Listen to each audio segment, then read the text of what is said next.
South ఇండియాలోనే biggest sorry store మన Varahi silks మన విజయవాడ ఎంజీ రోడ్ లో డిసెంబర్ 4వ తారీఖున ఘన ప్రారంభం. రేషన్ షాప్ అంటే మనకు గుర్తొచ్చేది ఏంటి?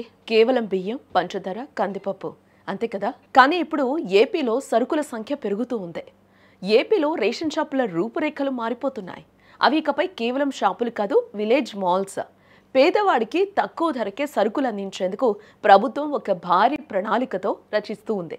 ఏపీ ప్రభుత్వం రేషన్ షాపులను విలేజ్ మాల్స్గా మారుస్తుంది. అంటే ఇకపై రేషన్ షాపుల్లో కేవలం బియ్యమే కాకుండా మన నిత్యావసరాలకు కావలసిన 15 రకాల వస్తువులు దొరుకుతాయి. పప్పులు, వంట నూనెలు, గోధుమ పిండి, రవ్వ, ఉప్పు, సబ్బులు లాంటివన్నీ కూడా తక్కువ ధరకే ఇక్కడ లభిస్తాయట. బయట మార్కెట్లో రేట్లు మండిపోతున్న సమయంలో ఇది సామాన్యుడికి పెద్ద ఊరటని చెప్పుకోవచ్చు.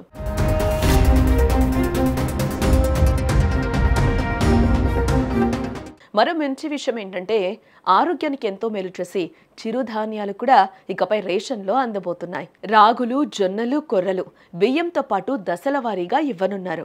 ఇవి త్వరలోనే అమల్లోకి వస్తున్నాయని సమాచారం. ఈ కొత్త విధానం వల్ల ప్రధానంగా 3 వర్గాలకు భారీ లాభం చేకూరనుంది. బయట కిరాణా కొట్టులో లేదా సూపర్ మార్కెట్లో కొంటే అయ్యే ఖర్చు కంటే ఇక్కడ తక్కువ ధరకే సరుకులు దొరుకుతాయి. మధ్యతరగతి పేద కుటుంబాల నెలవారీ బడ్జెట్ తగ్గుతుంది. ఊరు దాటి టౌన్కి వెళ్లాల్సిన పని లేదు. ఊర్లోనే ఉన్న రేషన్ షాపులోనే అన్ని సరుకులు దొరుకుతాయి. రాగులు, జొన్నలు వంటివి ఇవ్వడం వల్ల పేద ప్రజల ఆహారంలో పోషకాలు పెరుగుతాయి. రేషన్ డీలర్ల అసంతృప్తిని చెరిపేయొచ్చు. ఇప్పటి వరకు కేవలం బియ్యం పంపిణీ చేస్తే వచ్చే కమిషన్ చాలా తక్కువగా ఉండేది. డీలర్లు ఎప్పుడూ తమ ఆదాయం పెంచమని అడిగేవారు. ఇప్పుడు ఈ 15 రకాల సరుకులు అమ్మడం వల్ల వారికి కమిషన్ రూపంలో మంచి ఆదాయం వస్తుంది. రేషన్ షాప్ ఒక చిన్నపాటి సూపర్ మార్కెట్లా మారడం వల్ల డీలర్లకు గౌరవం, వ్యాపారం రెండూ పెరుగుతాయి.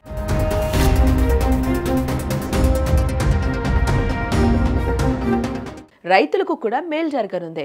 ప్రభుత్వం రాగులు, జొన్నలు పంపిణీ చేయాలంటే వాటిని రైతుల దగ్గర నుండే కొనుగోలు చేయాలి. దీనివల్ల చిరుధాన్యాలు పండించే రైతులకు మద్దతు ధర దక్కుతుంది, డిమాండ్ పెరుగుతుంది. ఇది సక్సెస్ అయితే గ్రామాల్లో ఆర్థిక ముఖ చిత్రం మారుతుంది.